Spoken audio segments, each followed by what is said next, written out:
As of 2020, the average cost of a home in the United Kingdom is £231,855, and for the Americans, that's around $300,000. If you're looking in London, the average price of property is more than double that, around £650,000. In other words, there are some expensive homes in the UK. Today, we're going to take a look at the most expensive you can find. We'll talk about how much they cost, how the price has been driven to such an extreme, and who exactly can afford a home this expensive. The most expensive home in the United Kingdom is a beast of a property that is quite different from traditional mansions in Great Britain. You won't find gargoyles, overbearing marble, or ornamental carpeting in this home. Instead, you'll find a Thai-style dining room, a volcanic wall, and a car garage that lifts up out of the pavement. Of course, all that comes at quite a steep price, £250 million, which is roughly $325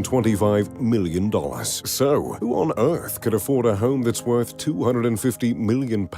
Well, John Codwell could. But the craziest part is, he doesn't even live in the home. He mainly uses it for charity events. John Codwell made his billions with the mobile phone retailer he founded called Phones for You. And if you're from the UK, chances are you remember those bright red storefronts. After selling his company, Codwell primarily focused on investing in philanthropy. In 2000, he founded a charity called Codwell Children, which helps disabled children and children with autism. But when John isn't working with charities or investing in companies, he's buying and renovating properties in the UK. The Mayfair House, the most expensive home in the United Kingdom, was purchased by him for £87 million way back in 2012. The home is historic, and on the outside, it looks just about like any other mansion in London. The property includes the main home and a guest quarters that was separated by a courtyard. Surely, the home was a historic, beautiful mansion when John purchased it, but it wasn't exactly what he wanted. Instead, he embarked on a total renovation of the property. The renovation employed 300 workers and took hundreds of hours of labor and millions of dollars to make a reality. In the end, John kept the main house and the guest house, but he combined them via a massive basement, which has some of the coolest features I've seen in any house in the world. In total, there are 15 bedrooms, which are spread across 8 floors, 3 of which are underground. The renovations took 20,000 sheets of gold leaf, 650 electrical sockets, and 78 miles of cable. The total space in the home is 43,000 square feet, which is the average size of 55 London flats. It almost has an acre's worth of living space. Pretty insane for a house that nobody lives in. In the main home, there are hallways lined with chandeliers, white stone floors, and grand staircases that create a sense of grandeur. There's an entrance hall, a day room, a master suite with a dressing room and master bath, a third-floor conservatory, multiple additional bedrooms, a breakfast room, and a library. There, you'll find one of my favorite rooms in the house, a Thai-style dining room. The dining room has skylights across the entire ceiling, ornate white carved walls, and a preserved cherry tree with hanging romantic lights. The cherry tree hangs over the long dinner table, creating an ethereal, dreamy environment. Beside the dining table is an indoor pond that turns into a river which flows around the room. The pond and river are stocked with live fish, which creates a rather incredible spectacle. Well, as long as you remember to feed the fish. In the main home, you'll also find the ballroom, which is 1,400 square feet. The ballroom harkens back to the building's roots, and in my opinion, it's a bit of a Rococo explosion. It looks as though it's probably where most of those 20,000 sheets of gold leaf went. The walls are pale blue, reminiscent of Renaissance design, and the ceiling is gilded with gold accents and ornate carvings which are rather breathtaking. There are chandeliers found throughout the ballroom, with ostentatious crystal and gold detailing. At the end of the ballroom, there are large fireplaces, just like there are in most of the historic ballrooms in the UK. And though the main building's upper floors are beautiful, it's the downstairs where the real party happens. And if this was my house, I would never be anywhere but down here. The basement is more like a luxury recreation area than a London basement. There's a 40-foot underground swimming pool with a cool blue tiling and underwater lights. But the real wow factor can be found on the wall behind the pool. John decided he wanted a lava wall, so he had the designers incorporate one. The wall is made to look like magma is cracking through the rock, threatening to spill over into the pool. There are faux rocks found throughout the pool area chandelier to really bring home the underground theme. However, the ceiling above the pool is coated with metallic mirrors, which creates a rather luxury industrial feel. Next to the pool, there is an extensive spa, which is pretty flashy. There are purple and gold walls with a sauna, a plunge pool, and a massage room to round out the full spa experience. Then, of course, there's the nightclub. After all, doesn't every mansion need one? The nightclub is an Art Deco experience with an elaborate chandelier centerpiece set in a tray ceiling. The chandelier is surrounded by string lights and crystals, which makes for an incredibly luxurious design, though I don't know about that electricity bill. Below the chandelier centerpiece is a glossy black dance floor with just enough space for John's rich philanthropy friends to get down on. And beside the dance floor is an extensive bar with black and white marble and gold accents. Opposite of the dance floor, much like a real nightclub, there are booth alcoves with classy velvet seating where people can gather and drink. Although I can safely assume you won't have to buy a table at this club. And overhead, there are chandeliers with a fringe effect that really brings you back. And if you're not the boogieing type, well, don't worry. There's a cinema with your name on it. The full-sized cinema has a stage with soft theater lighting, purple carpets, and gold and purple accents on the walls and ceiling. There are also soundproofing materials incorporated in the design to ensure you have a true movie-watching experience. And there are 17 theater seats throughout the movie room, so you can invite a few friends over as well. Next to the dining room is the Speakeasy game room, which carries in the Art Deco feel from the nightclub. There are red textured ceilings, red velvet booths, and vintage chandeliers that make it feel as though you've stepped through time. There's a billiards table for a nice game, televisions for sports games or betting, poker tables, and drinking booths. In other words, it looks like the kind of place where mob deals go down. And though a lot of fun can be had there, perhaps the most exciting feature of the room is the 8-car stacker. Lit with colorful LED lights, the stacker is a feature that truly reminds you of how wealthy this owner actually is. The stacker can be accessed when you first enter the courtyard gate. It rises out of the ground, allowing you to park your car in possibly the world's coolest garage. A pretty fantastic centerpiece for your game room and display for expensive cars, if you ask me. Across the courtyard, or through a passage in the basement, you'll find the townhouse. And though the townhouse isn't quite as flashy as the main house, it is certainly nothing to turn your nose up at. The townhouse has a reception hall with chandeliers to welcome guests, and a reception room with cozy, formal seating. Upstairs, there are several bedrooms on each floor, each with their own en-suite bathroom. So, there you have it, the most expensive home in the UK.